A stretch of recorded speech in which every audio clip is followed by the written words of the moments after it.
Welcome back. Wow, I'm not even drunk. To the Flickering Torch podcast with Mr. Dead Scott. And Smite. And today we are going to be talking about, because we still talk about things surprisingly, and we're trying to get more regular here on these casts, but damn, curse you life. Yeah.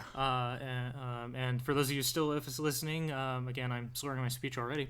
Congratulations for hanging in there. All three of our viewers.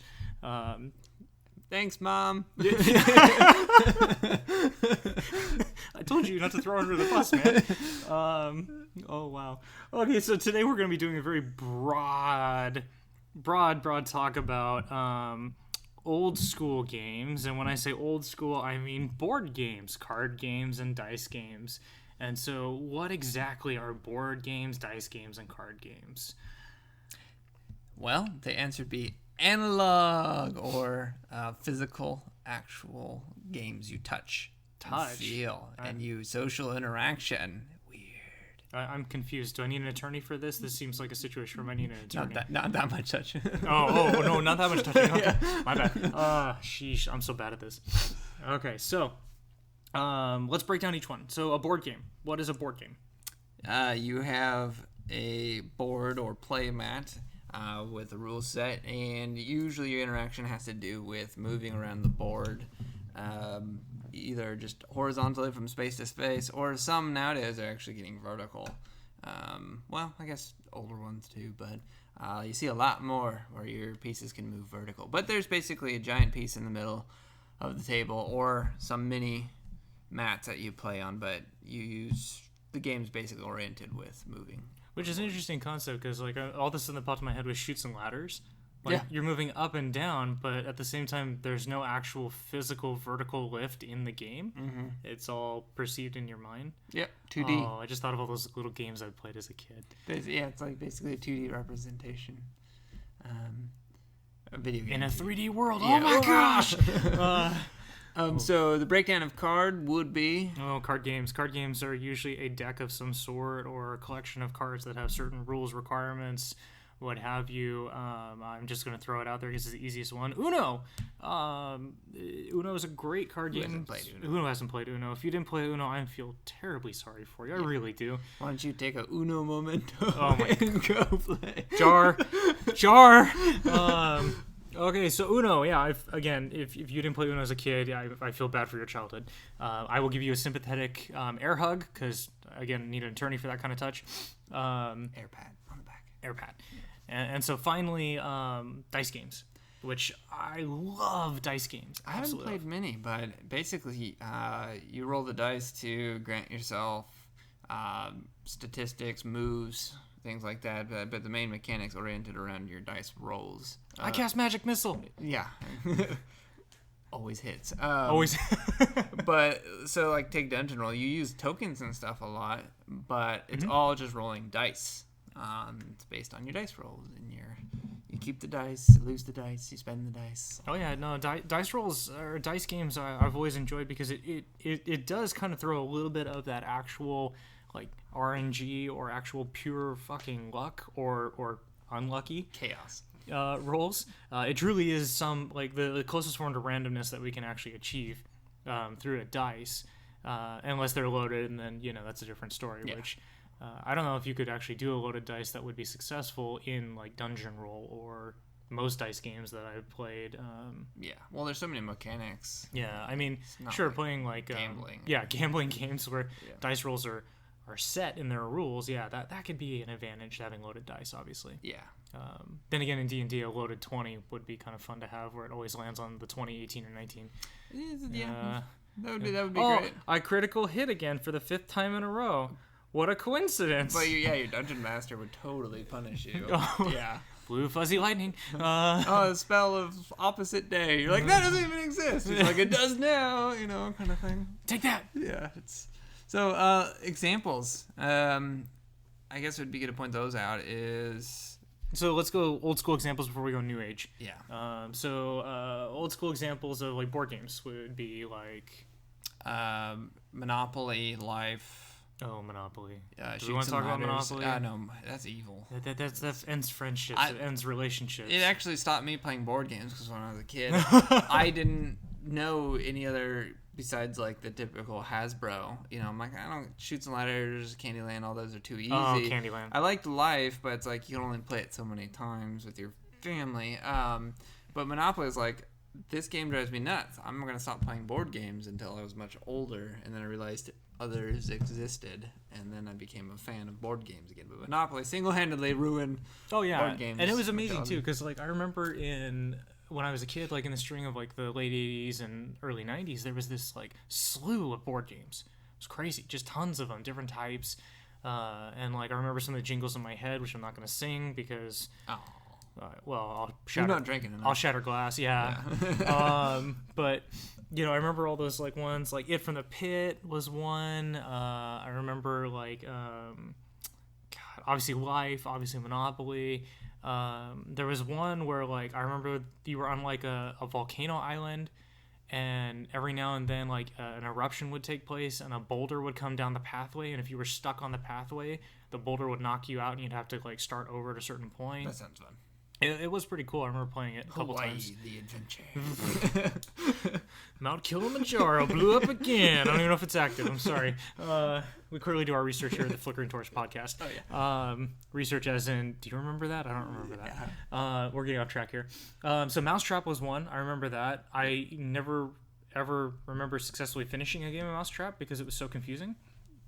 I don't think I've ever played it. I've seen it played. Okay, yeah. Like you see it on TV, like, oh, that's so cool, and then so many bells, whistles, Mike. Because you have to build the trap, catch the mice, but you're not trying to catch yourself, you're trying to catch other mice, and while getting cheese at the same time, and you run around. It's confusing. Yeah. Don't Wake Daddy. I remember that being a board game / board game. Ants in the Pants. Ants in the Pants.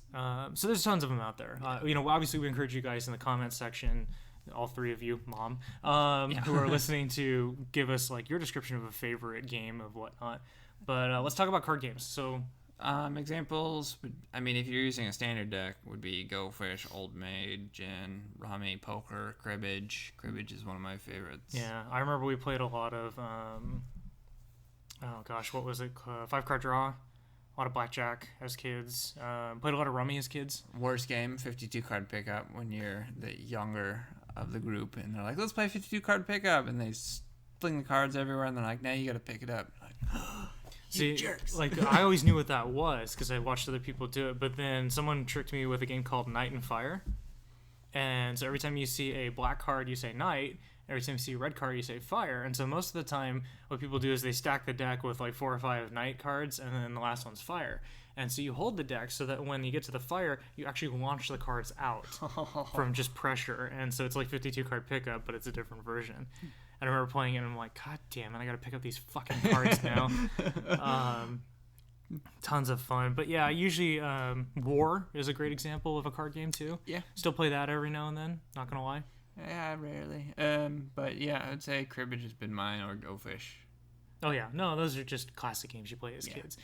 Old school dice games, a little bit trickier to knock down. The only one I can totally recall is Liar's Dice.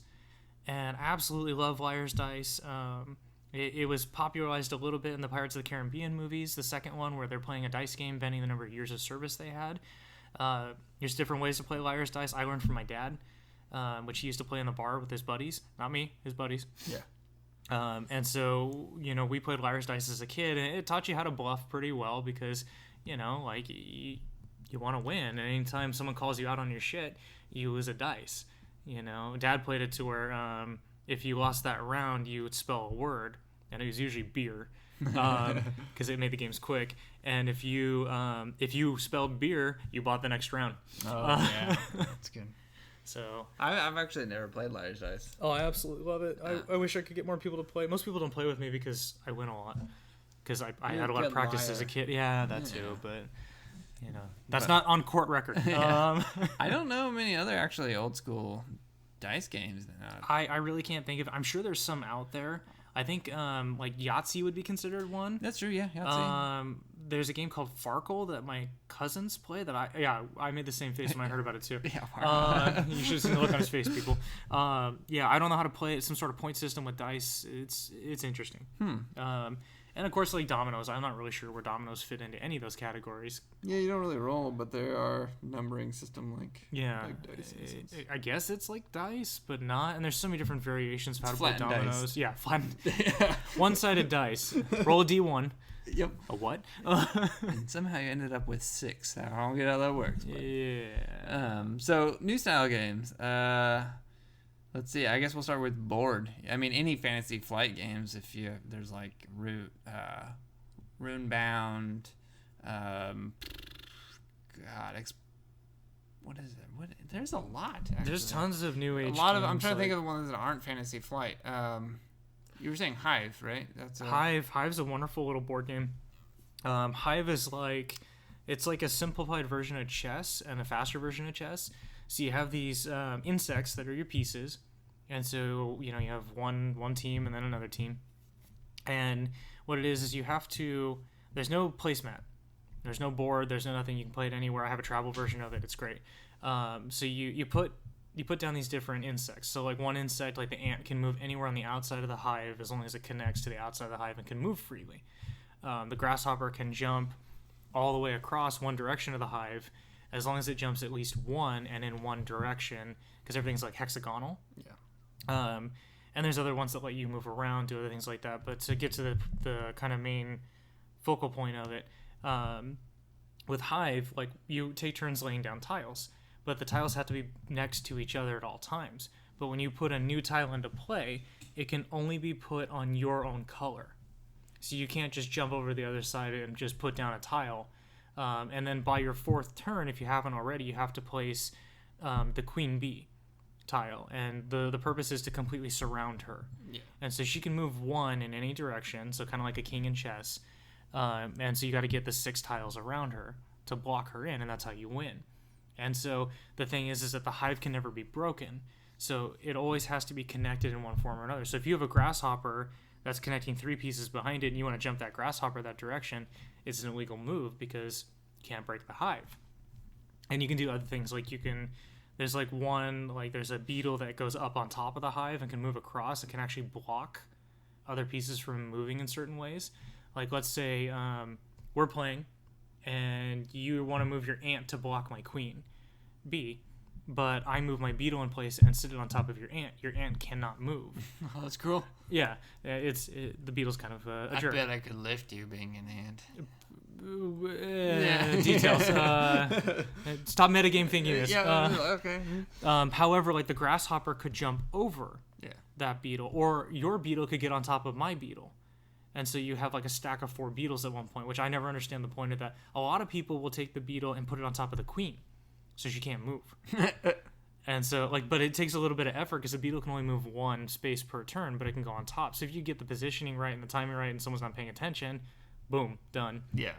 But Hive's great. I encourage people to play it. There's like an iOS version or iTunes version like digitally for it, even though we're not talking about digital games right now. It's nice though to actually see games going digital. Oh yeah, from actual board. Yeah, you smooth transition like that. Which I actually, even looking at our examples here, Pandemic. I didn't even bring up. I don't know why I forgot Pandemic, but there's electronic version of it now. There's really? Actually different. Yeah. Wow. Well, I don't think it's the same as the main board game, but I think there's like the alternative versions. But there is a Pandemic.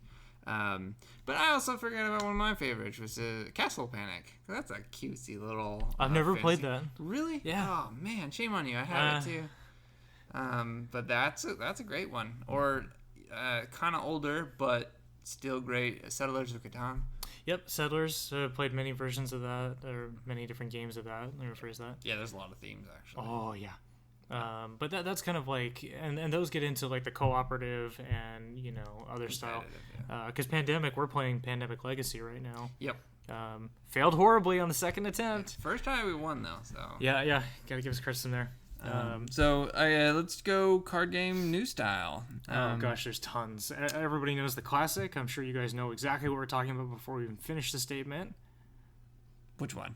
Oh my god. Don't expect me. But yeah, which one? Cards Against Humanity. Yeah. That wouldn't be my first thought.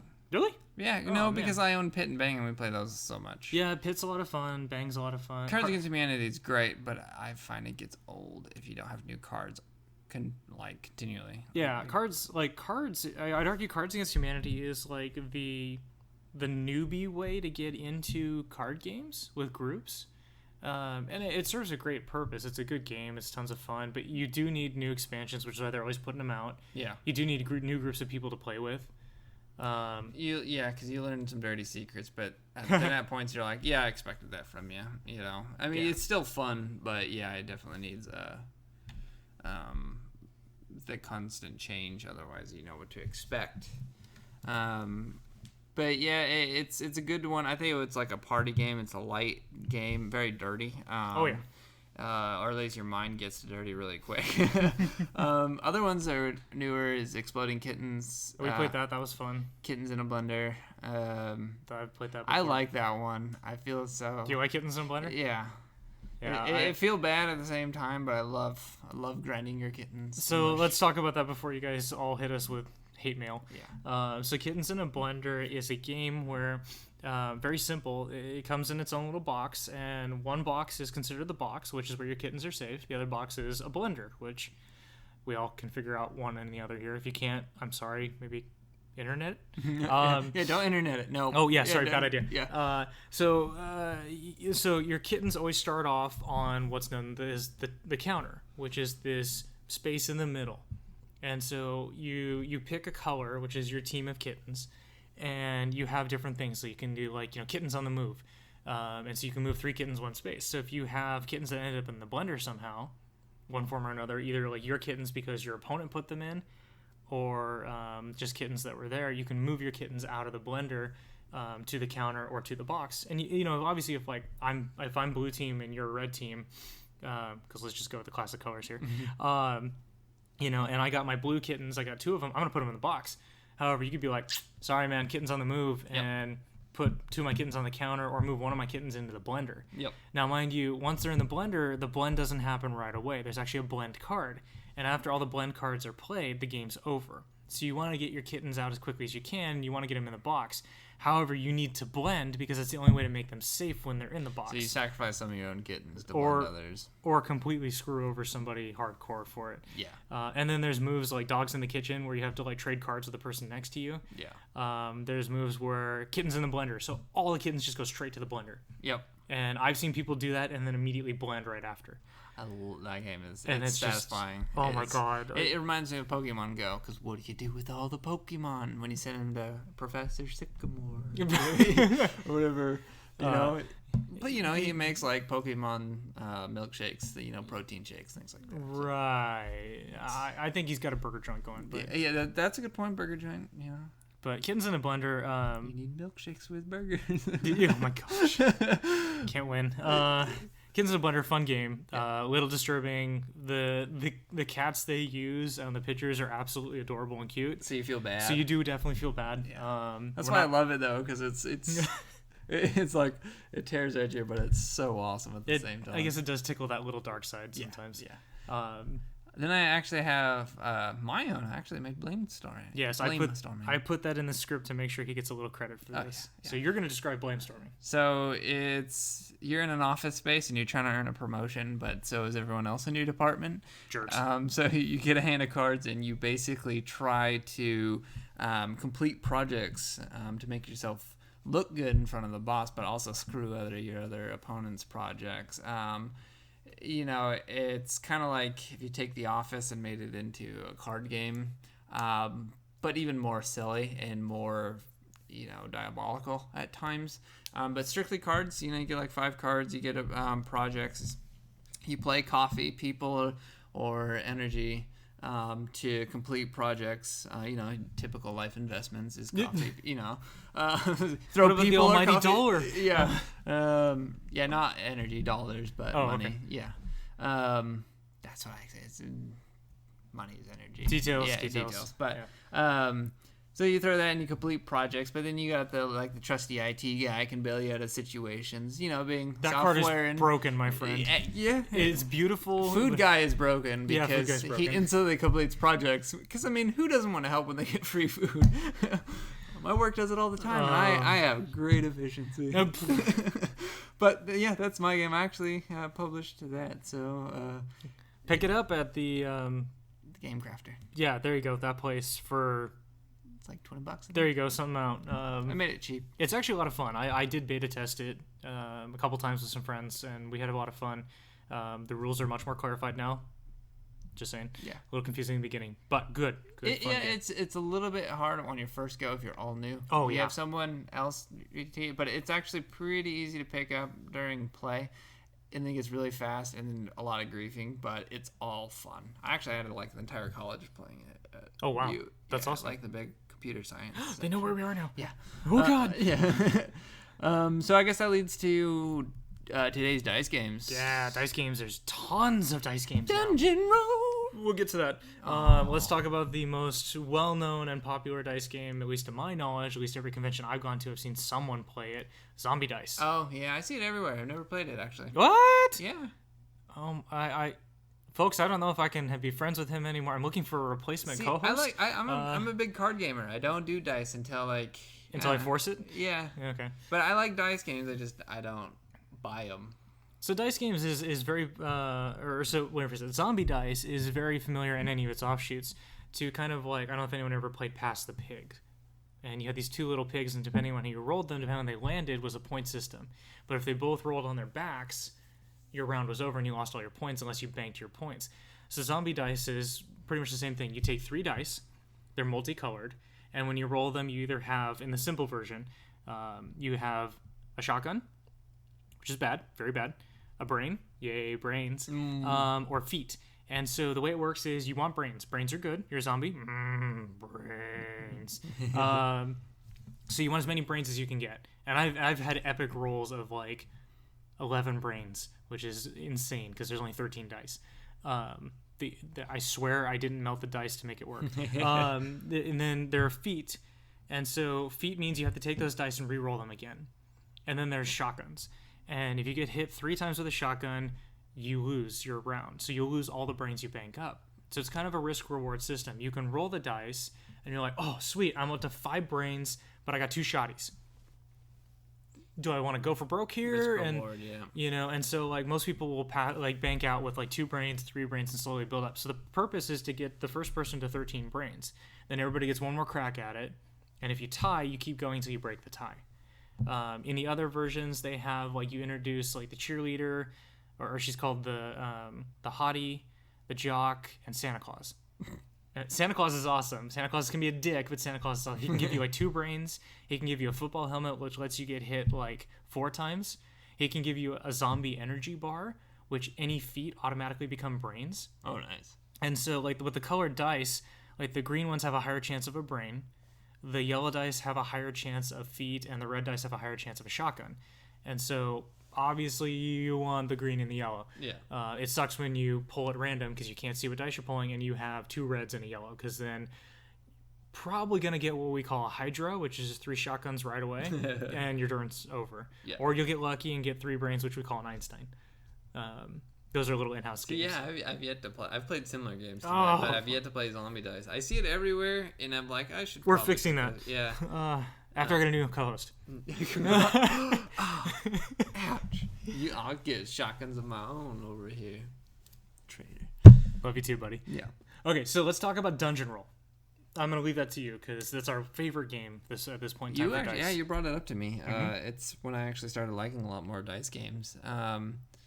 Because you don't use standard dice, but basically you get a certain amount of dice and you roll for your party, and you got paladins, or is it paladin or so what is it? Fighter, champions? There's champions, there's fighters, there's thieves, there's mages, there's wizards, rogues, or you got thieves. Yeah. And so it's a simplified version of D&D, super simplified, no stats, no whatnot, just all dice. Yep. And it's cool because you delve down into a dungeon. And I'll let you explain some of the mechanics because I'm totally stealing the spotlight here. No, that's fine. You have certain tiers of the dungeon. You start off,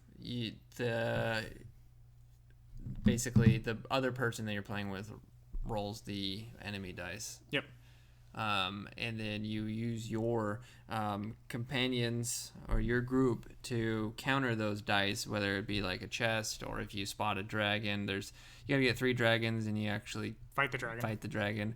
And there's certain requirements to beat certain monsters, and certain party members are good at fighting a group of monsters or are only good at like killing themselves, 1-for-1 trade. And then there's treasure chests, which you get the rewards, and the loot counts as the points. So you're basically trying to get loot and XP to level up your hero, and your hero gets basic abilities. And then one-time special ability. Yep. And then there's potions, which you can bring some of your buddies back, depending on the potions you get, which is OP when you go to a potion room and it's just all potions, and all of a sudden you're on dungeon floor 8. And then you get all your members back. So you basically try to just keep traveling further in the dungeon as more dice is against you, and your party's dwindling unless you just keep popping potions. And so the cool thing about it is everybody takes a turn being the dungeoneer, and everyone takes a turn being the game master. Yep. But it's again super simplified, and so after 3 rounds of going into a dungeon, everybody takes 3 turns. Like you see who has the most experience points, and then any leftover loot you have, like like thieves' tools or the Vorpal blade or the talisman of might, counts as XP points. Yep. Town portals are double XP, and then like there's dragon scales where if you get 2 of them, they count as 4. So there's a lot of, but you can use those treasures to get yourself through the dungeon. Yeah, so it's like super easy, but there's a lot of depth to it. There's a lot of critical thinking if you want, or you could just kind of go full total have fun with it. Yeah, because I mean, like you can like a trick, is you use some of your treasures to get further in the dungeon, and then you're like, oh, I have 1 guy left. Let's see what the next round brings. Oh, it's all treasure chests. Or, oh, he spotted the dragon. Oh, quick, I'm going to use town portal. Yeah, and get the heck and just bail with all your XP and loot. Because if you die, you lose it all. Oh, yeah. It has a lot of depth, but it's really easy to pick up, and it's a really well-made game. Oh, yeah, it's beautiful. And then they made like a Dungeon of Fortune, which is like a spiritual successor to it. That's a card game, which I have, but we haven't had a chance to play yet, so I can't really help you guys out in description. But other dice games that are out there, one of my favorites to play when we're drinking, aside from Liar's Dice, which don't play me, you've been warned, is Left, Right, Center. And Left, Right, Center is a lot of fun. It's a very simple game. So you start out with, and usually we do it with money, so we'll do quarters. And so everybody starts out with like 5 quarters. And so those are your tokens. And you can roll a max number of 3 dice. But if you have less than 3 tokens, you can only roll that number of dice as you do the tokens. And so when you roll the dice, there's left, right, center, obviously, and a star. So if you roll, let's say you roll 2 lefts and a star. So you get to keep one of your tokens with the star. The star means you get to save that token. But I have to move 2 of my tokens to the left of me. And so you have to play with an odd number of people, because the way it works is if you roll a center, that token goes into the pot in the middle. And then the person who has a token at the end of the game is the one who gets to claim the pot. Now, so it's real easy to get out of the game right from the get-go. Like, I played rounds where on round 2 or 3, I've lost all my tokens. And technically, I'm, quote, out. However, my relatives who were playing with me next to me would roll a left, and all of a sudden, I'm back in the game. Or roll a right, and I'm back in the game. And I ended up winning one of those games where I was out super early. And so it's a real fun, easy game to play. Very simple. Very fun. You just, again, have to have an odd number of people. Yeah. It's not hard. No, not hard. You're and Jimmy. You can make a fair amount of coin if you're doing it with money. Yeah. I've heard of people playing with dollars or $5, like real gamblers. I wouldn't say, yeah. Dollars. I think quarters would be good. Quarters is fair. Beers. Oh, God. Yeah, pass the beer. Actually, that's a bad term. Okay. Yeah. So I guess we'll go into the mechanics and stuff in a later talk, but yeah, we did a little. Yeah, it's general synopsis. What about these types of games, board, card, and dice, for educational purposes? Oh, they're beautiful for this kinds of thing. I mean, most board games introduce very simple topics of such as understanding rules, taking turns, Critical thinking. total critical thinking, problem solving, Social interaction. Yep, it requires you to speak to that human being across the table that's not in a digital form and over online thing. I'm still confused by this concept. Do I need an attorney or not? Yeah. Where basically you have consequences for what you make. They're right there in front of you. Right. Social. And of course, it does promote honesty because, you can't break the rules because obviously everyone around you is not going to allow that. Yeah. Although breaking some rules in Battleship is sometimes acceptable. Yeah. Especially when you're getting smoked by your fiance There's for the 100,000th time. There's house rules too, so. Yes, yeah. House rules, homebrews, whatever you want to call Yeah. it. But yeah, all those sorts of games, like card games, are probably really good for more social interaction and understanding rules. Board games, good for critical thinking. Yeah, board games good for critical thinking. Dice games would be good for certain aspects of math, because like in Liar's Dice, you have to take into account the number of dice that are in play, and then the probability and rate of that amount of that number being there. Yeah. So you have to remember in your head, like, okay, we all started with 4 dice, but you lost 1, she lost 2, and I lost 1. Okay, how many dice are in play at that point? And then figure out if the person who's saying, like, oh, there's probably 5 6s, like, baloney. Yeah, bull. Yeah. So there's a little bit of math involved on that. Cribbage has a lot of math. Yeah, I never got into cribbage. I don't even really understand how to play it, to be honest with you. Yeah, it's description. Okay, yeah. Yeah, we'll have to play it sometime. But there's a lot of math and counting counting up cards to get your points and stuff. But I remember like growing up in like elementary school, grade school, like board games being a great tool for learning. Yeah, I mean, honestly, like taking turns. A lot of games are actually pushing co-op. Like our co-op conversation, but board games are heavily. It's a lot easier to develop a co-op board game than video games, it seems these days. And they're becoming a big thing, like Pandemic. It's you against the world, literally, because the world is trying to disease kill you. So it's great to have, like cooperation, turn taking, a lot of critical thinking. I think is to do with board games. A lot of problem solving, usually because you have to look like statistically, like what moves do I take to get to point A while not dying or doing, filling such roles. It's literally planning out your next turn. Yeah. But planning it out in a way where it could go to hell very quickly.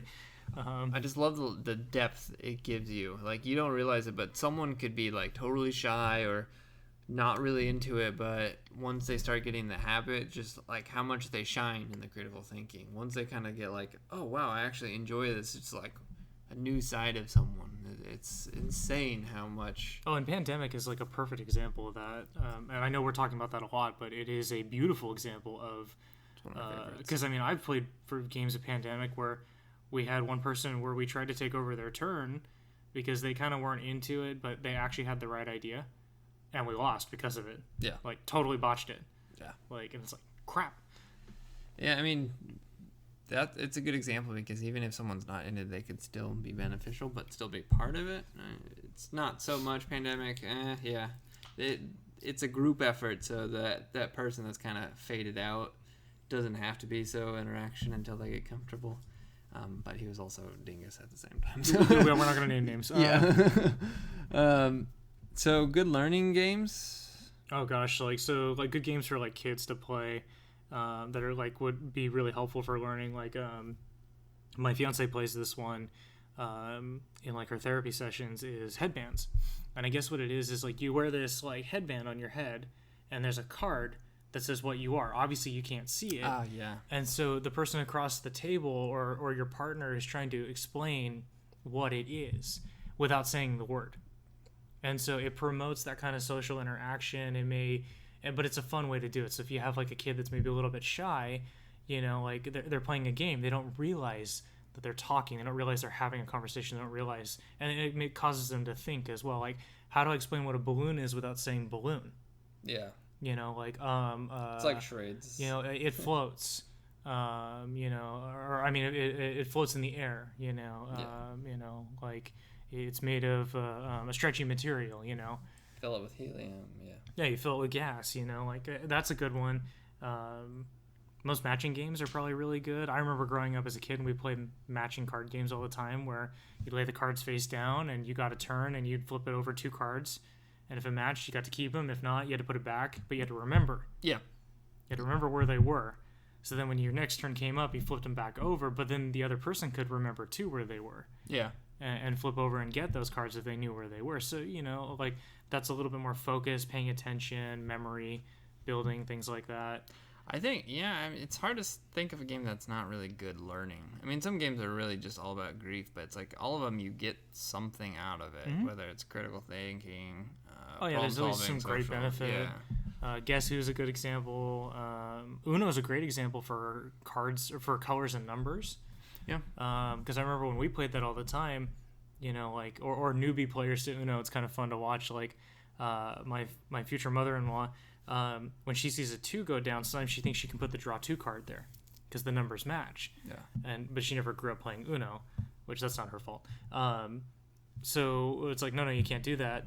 Well, why? Because it's not a 2, it's a draw 2. Yeah. So it has to be another draw 2 card.